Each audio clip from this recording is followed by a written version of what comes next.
Good morning, dear children. In our last class, we have learned about suspension and its properties. Suspension is a heterogeneous mixture. We also know about solution. Solution is a homogeneous mixture.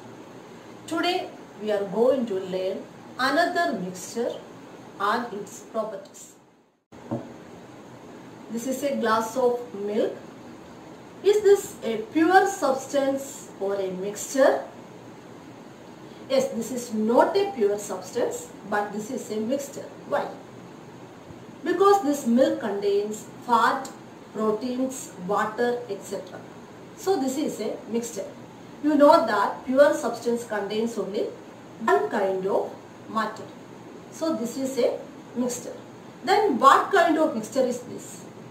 Is this a homogeneous mixture or heterogeneous mixture? Yes, the answer in your mind is homogeneous mixture. But actually this milk is a heterogeneous mixture but appears to be homogeneous. In our previous class we had learned about suspension. There we had taken the example of sand or soil in water. There you could observe the sand particles in water. That mixture is suspension. But here the particles cannot be seen by our naked eye, but this is a heterogeneous mixture. And this mixture is called colloid. The particle size of this colloid is in between solution and suspension. You know that the particle size of solution is less than 1 nanometer and the particle size of suspension is greater than 1000 nanometer. The particle size of this colloid is in between 1 nanometer and 1000 nanometer. Clear? And the two components of this colloid are dispersed phase and dispersing medium. Dispersed phase means the solute-like component or the particles that are dispersed in colloid is called dispersed phase. In milk, the dispersed phase is fat. Clear? And the dispersing medium means the particles in which the dispersed phase is suspended. Here the dispersing medium or dispersion medium is water. So the two components of colloid are dispersed phase and dispersing medium. Clear? What are the other properties of this colloid? So the first property is the particles cannot be seen by our naked eye. Yes, this is a heterogeneous mixture. Can we filter this colloid? No. This milk or this colloid will pass through the filter paper. So colloid cannot be filtered by using ordinary filter paper. If we keep this colloid undisturbed for some time, the particles will not settle down. So we can say that colloid is stable. Clear? That is the another point. What about the scattering of light by the particles of colloid? Does colloid scatter a beam of light passing through it? Let's see. Take a glass of water and add a few drops of milk into it. You know that milk is a colloid. Now I am going to pass a light through this colloid. Can you see the path of the light? Yes, this is because of the scattering of light by these colloidal particles. And this property is called Tyndall effect. So Tyndall effect is the scattering of light by colloidal particles. You know that suspension also can scatter a beam of light passing through it. So when we pass light through suspension, the path of the light is visible. But in the case of suspension, if we keep a suspension undisturbed for some time, the particles of suspension will settle down. So after that, a suspension will not scatter a beam of light passing through it. But in the case of colloid is stable. It will not settle down. So a colloidal mixture always scatter a beam of light passing through it. And this property is called Tyndall effect. Another example for colloid is starch solution. It also scatter beam of light passing through it. Clear? Can you say some other examples for Tyndall effect? Tyndall effect can be observed when sunlight passes through the canopy of a dense forest. In forest, mist contains tiny droplets of water. These droplets of water act as colloidal particles dispersed in air. So that is an example for Tyndall effect. Another example is, you know that sky appears blue and water appears blue. This is because of the scattering of light by dust particles present in air. So that is also an example for Tyndall effect. Another example is, in our previous class, class 8, you had learned about comets. You know that comets have both head and tail. The tail of a comet is made of dust particles. The visibility of the tail of a comet is because of the scattering of light by the dust particles. So that is also an example for Tyndall effect. And another example is twinkling of stars. So all these are the examples of Tyndall effect. Components of a colloid.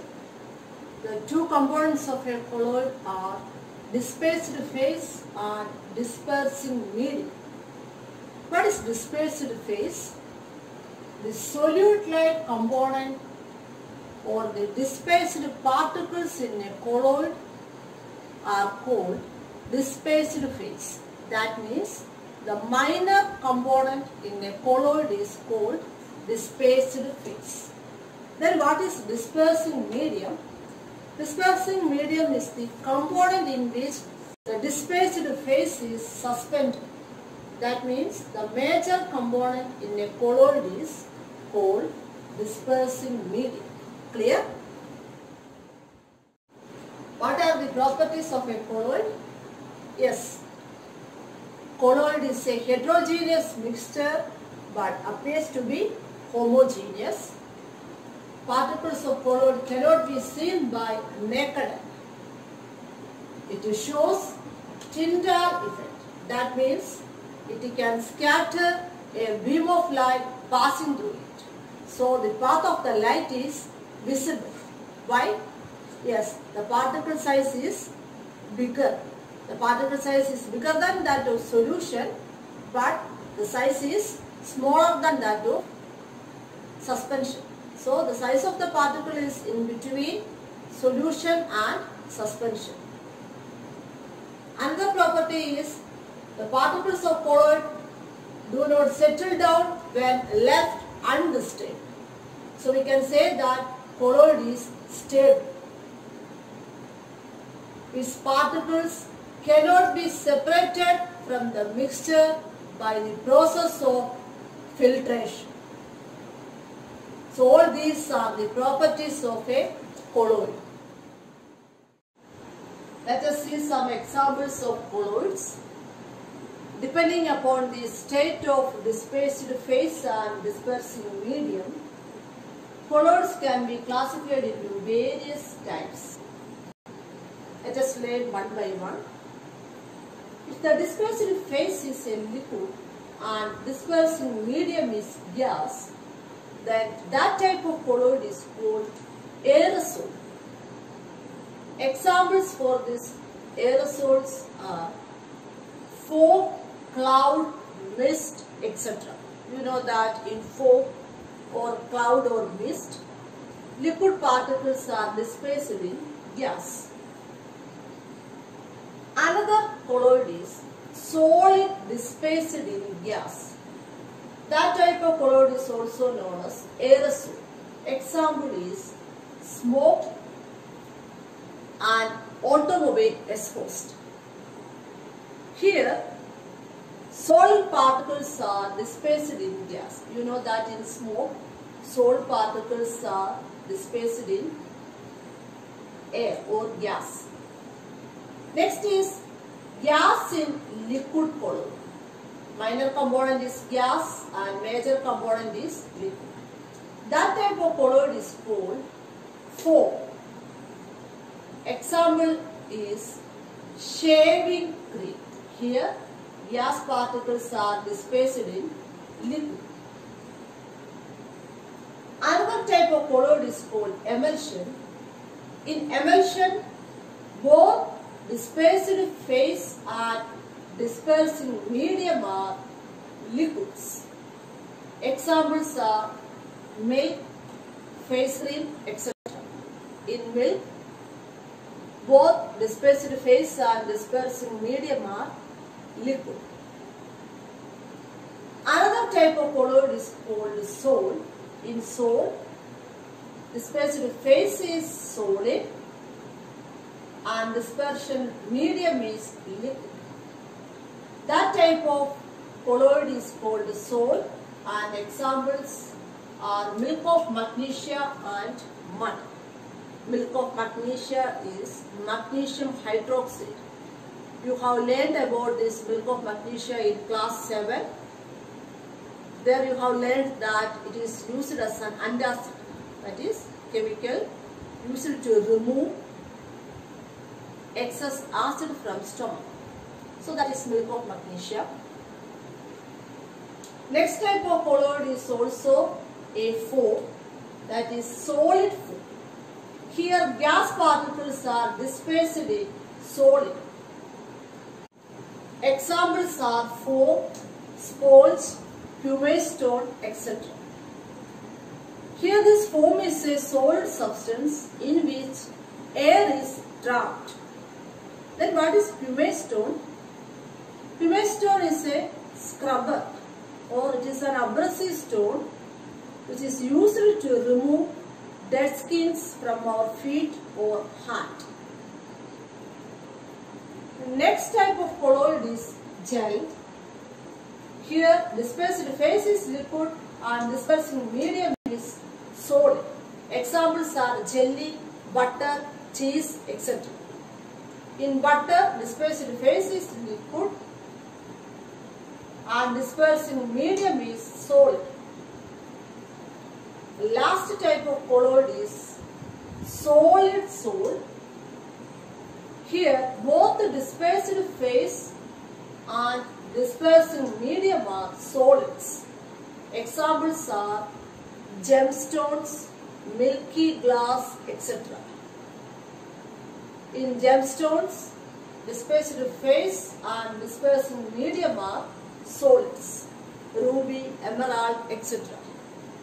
Milky glass are decorative glass which is used to make dinner sets, flower vase, etc. So all these are examples of colloids. Clear?